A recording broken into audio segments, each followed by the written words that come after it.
r/ask Reddit. People whose first relationship was very long term. What weird thing did you believe was normal until you started seeing other people?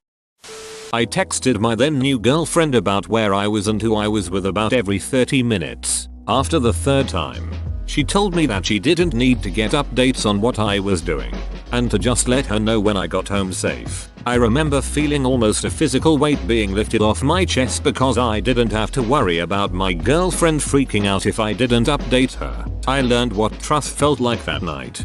I am actually amazed at how many married couples are this way. I just thought it was common sense to trust your spouse is doing what they said they were doing. No point in being crazy until there is a reason to be. In the words of my shrink, worrying doesn't change the outcome. It applies in a lot of situations. Edit. I will forward all the gold and platinum to my therapist. I'm sure he would be pleased to know I spread his mind virus. Thanks. He had a birth defect which left him with 2 holes in the tip of his penis. I thought one was for pee and the other was for sperm. My next boyfriend was very confused when I asked him why he only had 1 hole.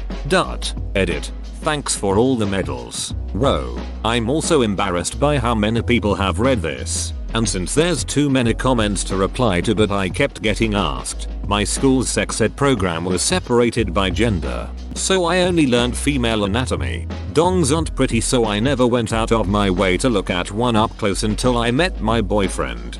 Haha, this is actually funny. A lot of these responses are extremely dark. At the end of my dong is a hole, he declared. I've looked in the mirror, I've gazed and I've stared. I've glanced at the place on the pecker below, and that's how I know that I know that I know. My penis.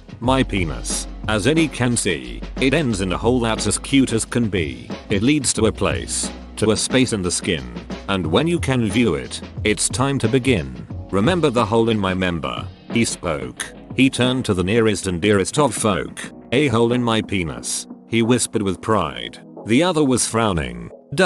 Just one, he replied. Your partner should actually make an effort to spend time with you. You shouldn't have to surprise them to spend any time with them. This makes me sad. Yeah, it sucked. I enjoyed the time I did manage to spend with her so much though, that I couldn't end things. I don't blame her though. She was struggling with depression and it was difficult for her to find the energy to do anything. That's some girls, in a relationship, don't like to kiss as often as others. I'm just talking about pecs when IGF gets home etc. I always enjoyed a hello kiss but I guess some girls don't. r/herpes free since 73 with a username like that I would have also been a little hesitant to get a peck. Why? They've literally said they haven't had an issue in almost 50 years. I would lick the side of my first girlfriend's face like a dog and she loved it. My second girlfriend slapped me when I tried it. Edit. My first gold. Thanks. I was not expecting so many people would relate to that. For me you won the competition here. This taste is the taste of a GF. Giorno Giovanna. It wasn't super long term. Only about a year but when you're in high school that's fairly long term. My ex was a very clingy dude. Sweet but would follow me around every social gathering and get jealous of me spending time with my friends. When I started dating the guy who is now my husband I remember looking around at a party early on of mostly my friends that he hadn't met before and I couldn't find him. I asked someone where he was and he was out by the fire with a group of people chatting and hanging out. I was astonished that we could just go our separate ways in a social setting and that was totally fine. We didn't have to be attached at the hip the whole time. Edit. When I say he would follow me around I literally mean he never left my side. And these were parties and things where he knew everyone as well. At one point my friend was upset so I went into a bedroom with her and another friend to talk to her and within 5 minutes he came into the room and even though this was obviously private he just stood in there. And I did tell him multiple times that we didn't constantly have to be beside each other. If you and your partner like to hang out at parties that's fine but it was suffocating to me. He was jealous of my friends and complained when I would make plans with them. Honestly we were young and he's probably a totally fine dude now. We were just not right together. As a clingy guy trying to not be, what would you say is the appropriate amount of time to be with your partner v friends at a party? Don't think of it as appropriate amount of time. If you are hanging out and chatting along with your girl, that's cool. But if you are just standing there while she is talking, that is being clingy. This is morbid, but I thought it was normal to argue every day. I thought all couples have their bickering and it was just a regular thing. I was astounded when I went into my next relationship and actually got on with the guy and went weeks and weeks without having any issues. It always felt like the bubble was going to burst. Goes to show, don't stay in a relationship just because you've already invested a ton of time. You get one life. Spend it with someone who makes you laugh every day. My parents' relationship was like this. When I met my current partner, I told him I would never get married because I don't see the point in being stuck in an argument for the rest of my life. His response was, okay, well, if we communicate, I don't see why we would be always arguing. I didn't get it and didn't want to get into it. One day we were communicating and the conversation was intense. Not even arguing, raised voices. And he said, let's take a break from this. I'm feeling frustrated. And I just sat there dumbfounded, like, what? You aren't gonna yell at me? Glad you found each other. People's love languages are all different. It's especially jarring when you have a lot of experience doing things a certain way, and then finding out that isn't what somebody else needs. It can take some work to figure out what's inherent to yourself and what was learned from your partner. This is super valid and I feel like it applies to other types of relationships too. Learning about different ways people express affection for each other and why they might do it that way was a big help for understanding my mom. For me, I express and understand affection by spending time with someone. But my mom never really wanted to spend much time with me, and didn't appreciate me trying to spend a lot of time with her. It made me feel really unimportant and a bit unloved at times. But then I came across this site talking about different kinds of showing care, and found one that fit her perfectly on it. Showing affection by doing things for someone. Not with them, but for them. To make their lives easier. My mom had been trying all that time to show she cared by doing little things for me all the time. Things I often hardly even thought to notice. And that was probably why she would get so upset when she asked me to do some small thing for her and then I forgot. Me forgetting to do that small and seemingly unimportant thing probably made her feel unimportant and unloved. Figuring that out has really helped me understand her. I thought most guys liked having their nipples played with because my first ex did. My second boyfriend was so confused when I started licking his titty lameo. Bro, I love when girls do this. My first girlfriend never did, so I didn't think it was normal. Then my second girlfriend did this and would also lick inside my ear when we were banging, which is like another G-spot, lol. I would never think of these things. I think most women inherently assume this because it feels good for their nipples to be played with. And I think a lot of relationships have a conversation somewhere along the lines of what you had with your second BF. She made me believe the old TV tropes of women never wanting sex. I had to work my ass off to get her to give me some action. The next girl I had was just ducking, amazed that I didn't just ask for it when I wanted it. The bewildered look on her face when she finally asked, "You realize I'm horny too, right?" Man, that hits too close to home for me. Hopefully not too close to home. That sex should last more than 45 seconds. I dated a guy for a year and never orgasmed once. He gaslit me into believing that the slight good feeling I felt, like 2-3 stages before coming, was what an orgasm was. I never understood why some girls were so into sex because it was so unsatisfying for me. The next guy I slept with showed me what orgasming actually feels like. Edit. For all of the people who are mad that I blamed him for not knowing what an orgasm is, I didn't share the whole story. BC, I didn't think I would have to. Yes, gaslit was the right term to use because he literally yelled at me when I finally admitted I didn't think I had ever had an orgasm. He told me that I definitely hadn't, made me think that I was crazy. He even told me while we were ducking when I was orgasming. BC, he said guys could feel it and tell. He also told me I was a squirted despite any squirting to prove this. He literally left me so confused until I hooked up with a close guy friend and he made me realize it wasn't me. He actually told me once, if you want it to feel good for you, you have to be on top and set the rhythm for what works for you. Keep in mind, I was 18 and naive and inexperienced. He was 36 and totally took advantage of that. Editing this since it is getting misunderstood. The point I was making was that he would be done in seconds and he'd put the blame on me for not getting any enjoyment out of it. That every time was essentially a quickie, almost a whole decade of nothing but 5 thrusts and then blast off. After that relationship ended, I felt like Jasmine on a magic carpet ride. A whole new world. Peter, we just had sex. Tell M. Bonnie. Yes, we had what Joe considers sex. Same. At first I thought his personality made up for it, but I was wrong about that too, lol. My first GF used to squirt. Open bracket. Nothing to do with me. That's just how she was. After say 5 minutes of foreplay she'd be squirting all over the place. And then for the rest of the session she'd be extremely wet. Fast forward to my next relationship. I was like, damn, you broke. Was fingering her profusely, doing all sorts of things, and was getting frustrated because I thought she wasn't into me, or I was doing something wrong. Edit. Goodbye inbox. Also, yes, okay, I get it. It's pee. It didn't smell like pee. And or look like pee, but whatever, it's pee. But it was also almost 17 years ago. We still talk to this day though, so I must send her over and let her know that her PP is internet famous. I found out I was a squirter years after dating people. Started for me when I was like 24.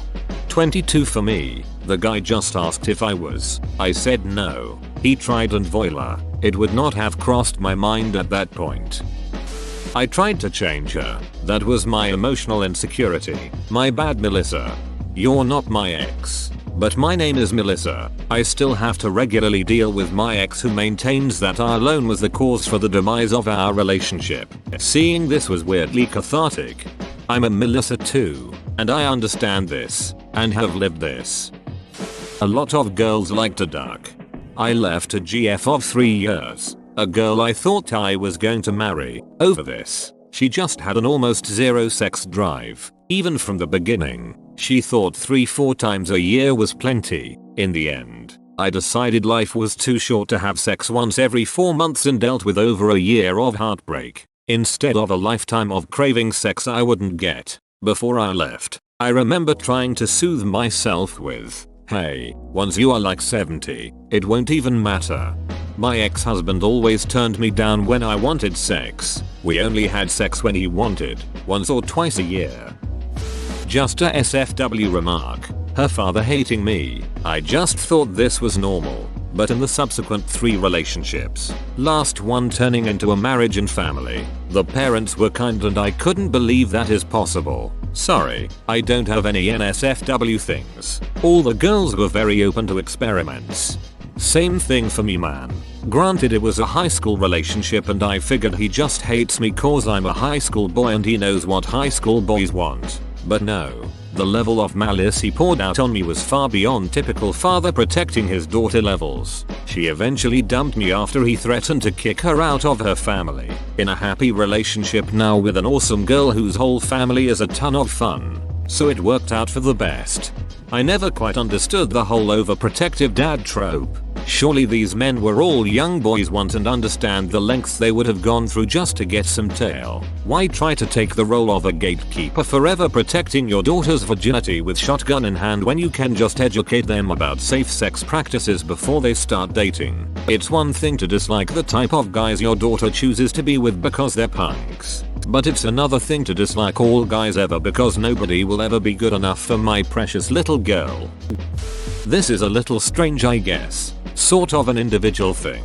But, with my first 2 relationships, 5 years total between the 2, I never realized how cuddly I am. I used to hate being touched or kissed, and I never realized that wasn't just the way I was. I even thought I might be asexual, but deep down I knew that wasn't the case. My fiance used to be the same way, but when we met, somehow things just clicked into place. I'm the same way. I used to hate all signs of physical affection, but now with a romantic partner I can't get enough of it. I've done a lot of reflecting on this aspect of myself, and the best conclusion I can come to is the fact that my parents never showed me physical affection. I didn't think much about it until one of my exes described how much he used to love family cuddle piles while watching movies together. I sort of thought it was normal to have parent siblings that never hugged, kissed, cuddled, pet you, but now I'm not so sure. One day I hope I get as lucky as you and find someone who can cuddle and pat my head. Abuse. I thought occasional abuse was just, part of the mix of things. Sometimes you get good times. Sometimes you get attacked. I was just lucky I was big so she couldn't do much damage. I felt for other guys who probably had it way worse. It was eye-opening to find out random physical attacks weren't just part of the excitement. Girls be crazy, right? Everybody knows that. Emotional and they beat you and draw blood sometimes. Whatever. My friend had a very similar story. I was driving him home. He had recently had a fight with his girlfriend. Again, after multiple incidents of his belongings being intentionally broken and even her pulling a knife on him. And yes, she was his first serious relationship. I'm sorry, but you really need to get out of this. This isn't okay. Him. Well, sometimes this stuff happens. No relationship is perfect. My parents fought all the time and still stuck together. You gotta work on it. My mom got punched by her ex-husband exactly once and divorced him over it. 2 years later she met my dad. And in the following 35 years they've barely even raised their voices against each other. He got real quiet. Ultimately he moved to another city to cut off contact from her completely and is a changed person now. A lot happier. Glad you talked to him. So many wouldn't. So many don't feel like they can or that's it okay. And so many people would get offended or wouldn't listen if you did talk. Glad you talked to him. My ex put her happiness on me, making it my responsibility. Would demand I stay around and cut my work hours back and then be upset when we wouldn't have money to go out. Every time I would try and leave I was coerced with sex to stay. Because I was young and stupid. After 8 years I had enough. I moved 5 states away. Had a chain of bad relationships that ended. Took some time to work on myself and I am now engaged to an amazing woman I can communicate with, share feelings about issues and who values a healthy relationship. Damn, you went straight to polygamy. Good on you, dude. I straight up snorted, I won't even lie. Being cowed into an open arrangement equals normal. Him introducing me to friends while hanging out or going to parties and then him telling me later in the evening after the ice had broken that they were actually the girl's. He was ducking. Capitulating to his insistence that we continue to hang out even though I was uncomfortable with knowing this new information. Equals normal. Him making unwelcome and uncomfortable comments to other women I was friends with in front of me to attempt to orchestrate threesomes that I was not okay with. Equals normal. If you love me, you'll chase after me. Equals normal. If you love me, you'll leave FaceTime up at all times so I can see what's going on in your dorm. Equals normal. If you love me, you will not show any sad or mad emotion because it ruins my mood. Equals normal. And let me guess, he wanted to keep you chained up so you wouldn't cheat on him? Sounds like a piece of shit who uses terminology to excuse himself. As someone who's definitely somewhere on the poly spectrum, I find it completely abhorrent. Part of wanting freedom to play around is having to have restraint and making sure everyone also wants it and isn't just permissive but happy about it. Porn is not a documentary. Being used as a sex doll, contorted into uncomfortable positions, and pounded until you bleed, can't stand up, or just break down crying from the pain isn't normal. Nor is anal sex a necessity. We were both virgins and he had major porn brain. I thought I was bad at sex and would never be able to have a positive experience with intimacy until I finally left him and was with my second boyfriend. I'm okay now. But wow, was that a horrible person to lose my virginity to.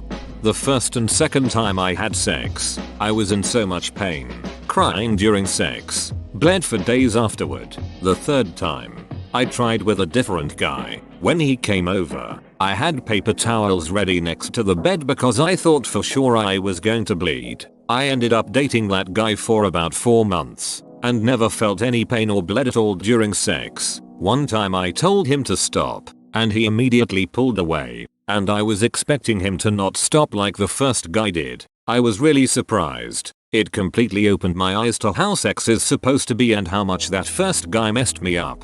First guy who didn't stop when told to stop equals rapist.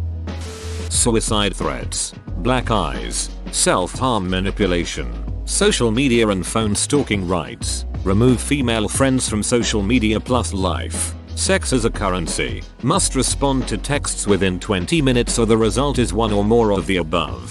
Finally got out of that one after 3 long years. Learned a whole lot. Helped to build my now very strong relationship though, so hey, take the positive and leave the rest, am I right? Wow, we must have had the same ex. Glad you got out of that situation.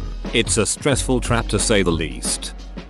Psychological abuse. I have a physical reaction now when my current partners are nice to me when I do something he would have berated me for hours and locked me in my room for. Like, I get a panic attack because my partners are nice to me when I drop a glass, or got laid off, or forgot to unload the dishwasher, and then they don't bring it up every time they're irritated with me. My ex was still yelling at me 14 years later for shit I did when we first started dating. Shit like I forgot to pick up his laundry from the floor or bought the wrong brand of bacon. At the end there, the lectures lasted hours as he recounted 14 years of offenses. My current partners, they don't throw shit in my face that I did the day before. The dissonance is crazy. I knew the other abuse wasn't normal, but my stepdad is the same way with my mom, so I had no idea. I just thought it's how men are. Don't know. Never saw anyone else. Married her. Edit. As a neat side effect, we do tons of stuff I am sure other people would think is really weird. Thank you for this glimmer of happiness in an otherwise depressing thread. My ex basically taught me that it wasn't okay for me to be upset about things. Every time I would get my feelings hurt, even when I was upset about something completely unrelated to him, it was somehow flipped around, so I ended up reassuring and comforting him. That shit really messed me up, and I basically had to relearn how to be vulnerable with myself. He also had a very solid plan of how he expected me to live my life. Basically his main goal for me was to have kids and be a good housewife. Yikes. On the bright side, nowadays I'm happily engaged and my fiance treats me with so much love and respect. He's supportive of my dreams and we are able to lean on each other in times of hardship. Actually thinking about the future was a big thing. Since we got together in high school, there always seemed to be this idea in the back of my head that this was going to end eventually, and because of that I never really looked at anything like a future together. When we graduated it was just too comfortable to break up, and even though things were fine enough to stay, it was a drag that never ended because I just never really thought of them as the person I wanted to be with forever. It's hard to say when exactly I stopped loving her, but it was a relationship of comfort and convenience more than anything. And when she eventually cheated on me and broke us up, it was still just so easy to get back together on and off after that I could feel myself falling back into a commitment I didn't want to be a part of. Now it's wild to actually think about a future with my partner. I genuinely look forward to stuff like maybe living together, or getting married and seeing the world and all that romantic stuff. Before everything was more or less convenience. But I had no idea how great it was to actually look forward to potential life events with someone else. Not me, but the girl I'm currently dating said that her first long-term boyfriend would stare at himself in the bathroom for an hour or so before going to bed each night. Was your girlfriend dating Patrick Bateman? Edit. Thank you for the gold. Whoa, you made it to the end? You're a ducking beast. I'll cut you a deal. Smash like and subscribe for more curated content, bruh. It's free and that's a great price.